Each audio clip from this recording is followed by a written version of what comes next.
जमी मुझे 5G द्वारा विभिन्न पशु पक्षी मान जपरी बाई चढ़ई से लोप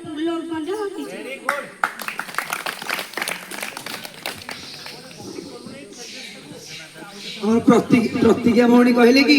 जदि गोटे आम गाँव में पनीपरिया जहाँ फलमूल जहाँ ये करुचे सहर को आम बिक्री करुचे सहर को आम किपर नेबा जानवाहन द्वारा नेबा जानवाहन द्वारा आमर कलकारखाना जानवाहन द्वारा आम वायु प्रदूषण तो होची जदि से कहले साइकल आम नहीं पारिया कि आम ये नहीं जदि आम गाड़ी लेके जाऊे तो दिन लगे ना दिन तेणु नहीं जाऊँ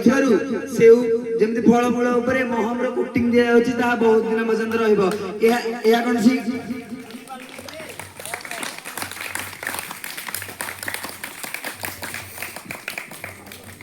जपरी सहर मानक लोक मान विषाक्त खाद्य दिखाई से ग्राम दिया होना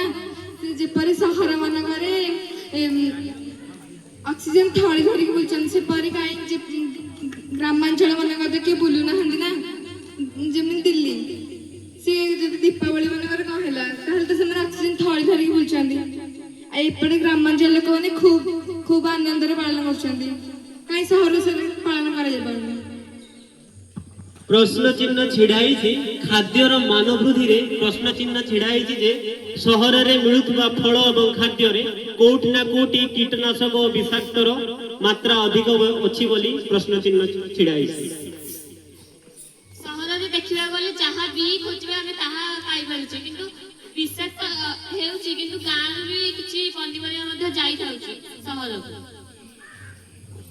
आज खुशी भौणी कहले कि दीपावली आम गाँव में जब आम गोटे रकेट छाड़देवा आम गाँव में अधिकांश चाल छपर घर थाए ना सहर तो सब महल टाइप घर थाए ना आम दीपावली जब गोटे रकेट छाड़देवा चाल छपर घर लगे निआ लगी सहर तो एमती हबन ना सहर अधिक भल दीपावली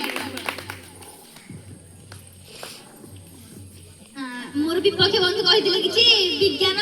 नगर गुणे खराब विज्ञान जो ही जड़े डॉक्टर है कि रोगी सेवा करते जदि विज्ञान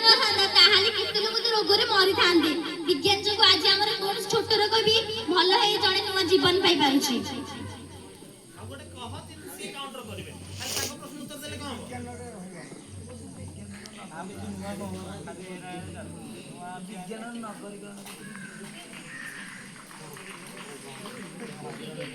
ठीक मराई तेरा छाड़ी के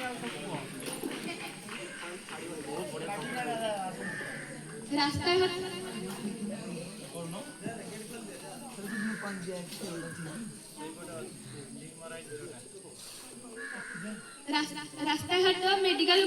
देखिया भारत बिहार गोटे लोक व्यक्ति थे ना हूँ दशरथ मांझी तो माउंटेन मैन कह जाए कारण वाइफ गोटे पहाड़ भी काटी रही पहाड़ भी काटी रही कौन पे कारण पत्नी जो खाद्य नहीं आसुले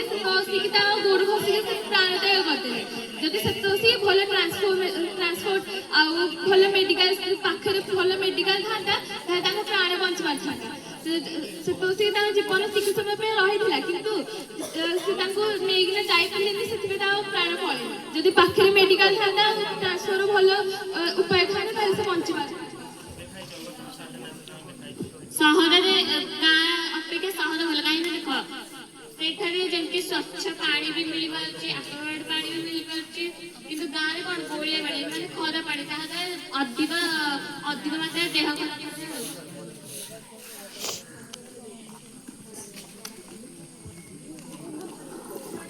अर्मणा भौणी कहले कि सहर में जो फल खोज से फल पाइपर सहर में सब फल केमिकाल थाए सब फल ऊपर महम कोटिंग थाए आम गाँव में जो फल आम चाहिए जब आम गाँव से फल पर चाष करके निजे खत पीड़ा सारा देकी तो भल पनीपरिया पाइपर ना ताले कौन पे सहर केमिकाल पनीपरिया खाई तुम देह को सुस्थ करवा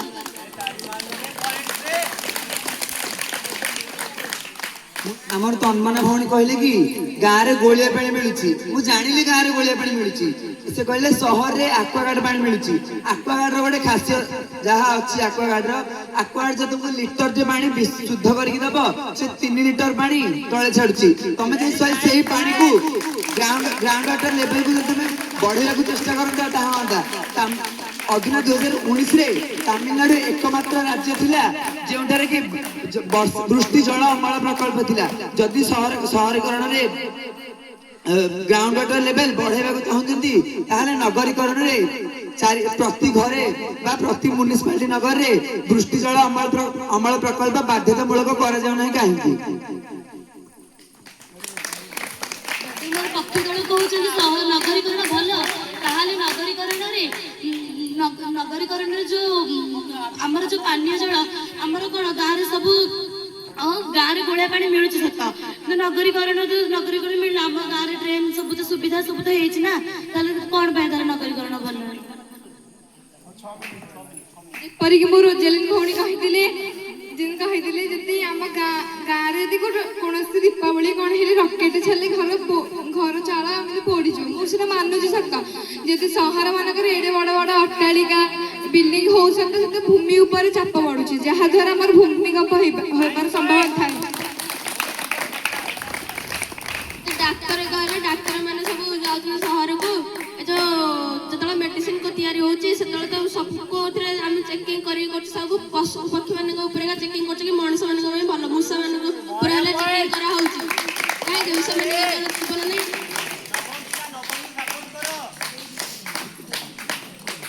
प्रश्न चिन्ह छिड़ा जे साइंस एंड टेक्नोलॉजी आमर उन्नति सत किंतु पशु पक्षी को जंत्रणा देकी यह कौन उचित की? साइना भौणी जेपरी कहले, लक्ष्मी भौणी जेपरी कहले गाँव रे खत द्वारा आमर चाष कराउची आउ सहर रे रासायनिक सार देकी चाष कराउची, जहा द्वारा कि रासायनिक सार देले आमर अधिक उत्पादन हबो, जहा द्वारा ए आमर बाहर देश को भी ट्रांसफर हबो, जहा द्वारा आम 300 आम ए भारत जनतांकर मुंड पिछा आय बढ़िबो। हम खुशी भौणी जेपरी कहले कि बड़ बड़ अट्टालिका तैयारी करबा द्वारा भूमि ऊपर चाप बढ़ुची, भूमिकंप बढ़ुची, तो मु कहबी जति पृथ्वी आमर बहुत लोक बास करछन्ती, तो सेमाने कुआ जिबे जदि घर नथिबो, तो जदि बड़ बड़ घर अट्टालिका करा जाय तो सेमाने हेटी भड़ा नै रहि पारिबे, जार घर बा किछि नाही तो सेमाने भड़ा नै रहिबे। ଯେମିତି କହିଲେ କି ଭୂମିକମ୍ପ ପାଇଁ ଜାପାନରେ ନୂଆ ଏକ ତବେ ଇଞ୍ଜିନିୟରିଂ ଡେଭଲପମେଣ୍ଟ ହେଲାଣି କି ଏବେ ଗୋଟେ ଘର ତଳେ ଆଉ ଗୋଟେ ଦିଆହବ କି ଯୋଉଟା ଭୂମିକମ୍ପକୁ ରୋକିବାର ଚେଷ୍ଟା କରିବ, ମାନେ ତଳେ ତ ଭୂମିକମ୍ପ ହଉଥିବ କିନ୍ତୁ ଉପରେ ତାର କିଛି ଫରକ ହିଁ ପଡିବନି, ସେଇଭଳି ଆମ ଭାରତରେ ବି ଏଇଟା କରୁଛନ୍ତି। ଏବେ ଚାଲିଛି ସରକାର ପ୍ରଚେଷ୍ଟା କରୁଛି କି ସେଇଟା ଯେମିତି ଆମ ଭାରତରେ ବି ହଉ, ଆମେ ଇଞ୍ଜିନିୟରିଂ ମାନଙ୍କୁ ଶିକ୍ଷା ଷ୍ଟାର୍ଟ କରାଯାଏ। ମୋ ବିପକ୍ଷ ବନ୍ଧୁ କହିଥିଲେ କି ସହରରେ ଫଳ ସବୁ ମାନେ କେମିକାଲ ସ୍ପ୍ରେ କରାହଉଛି, ସହରକୁ ଫଳ ଆସୁଛି କୋଉଠୁ? ଗାଁରୁ ହିଁ ଆସୁଛି।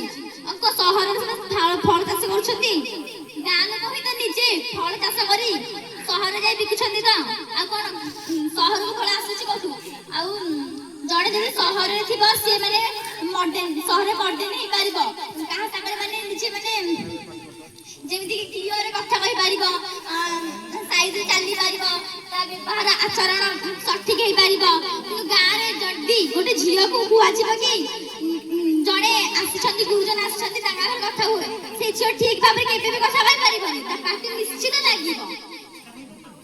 कोठी ना कोठी कम्युनिकेशन स्किल डेवलपमेंट होछ बोली कहूचे, प्रश्न चिन्ह से छिड़ा करछन्ती ग्रामांचल लोक मानकु जे कोठी ना कोठी मॉडर्न कल्चर गांव रे आसी पारु नै, ओ देश और विदेश मध्य जो संयमता रहिबा कथा, हम कल्चर एक्सचेंज हेबा कथा, सेइडा गांव रे रहिले ही परिबो नै बोली क्वेश्चन छिड़ाई।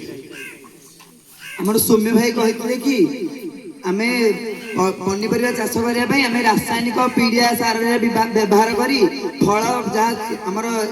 होची ताहा आमे विदेश को पठाउची, जदि रासायनिक सार को हम व्यवहार करिया पीडिया खत ता द्वारा माटी रे थिबा जैविक केंचुआ मध्य द्वारा कमुचंती, या द्वारा माटी रे ए क्षति मध्य होची। तापर प्रतिज्ञा भौणी कहले कि माने मॉडर्न आमे शहर रहले मॉडर्न हे परछे, शहर रा चाली चलन सिखि परछे, शहर ठीक भाबे चाली कि जाय परछे, जदि शहर ठीक भाबे चाली कि जाय परछे तबे ग्रामांचल जेपरि लोक मानकर नृत्य कला या ताले भूल ଲୋକମାନଙ୍କର ଶିକ୍ଷା ଏହା ତାହେଲେ ଭୁଲ,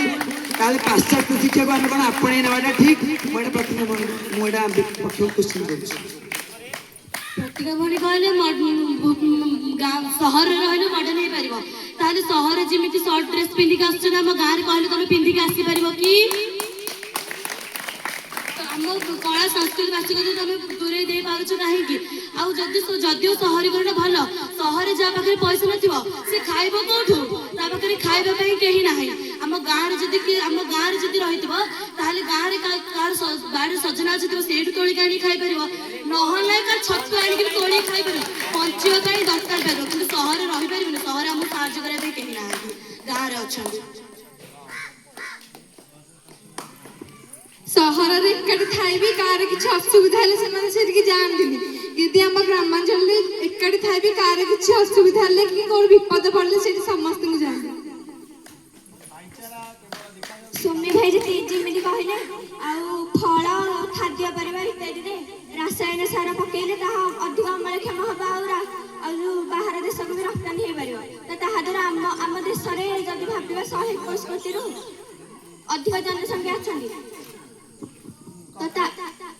ତା ଦ୍ୱାରା 121 କୋଟି ଜନସଂଖ୍ୟା ତାକୁ ରୋଗ ବି ହେଇପାରେ ସେ ଖାଦ୍ୟ ଖାଇକି। ସେ ଯଦି ରୋଗ ହେଇପାରେ ସେ ଡାକ୍ତରଖାନା ମଧ୍ୟ ଯାଇପାରିବେ, ସେ ଡକ୍ଟରକୁ ଯାଇକି ତାର ପଇସା ବି ଖର୍ଚ୍ଚ ହେଇପାରିବ ସେ ସହରୀକରଣରେ। टॉपिक एठी एंड हैला, बट लास्ट चरण रे समस्त को सुजोग दिया जिवो। 12 जण पिला निज निजर पॉइंट्स रखिबे जल्दी जल्दी एवं टॉपिक को एंड हबो। स्टार्ट करिवे सौम्य, एंड करिवो आदित्य। बस एटा लास्ट राउंड, आउ कहबा को सुजोग मिलिबो नै। Last round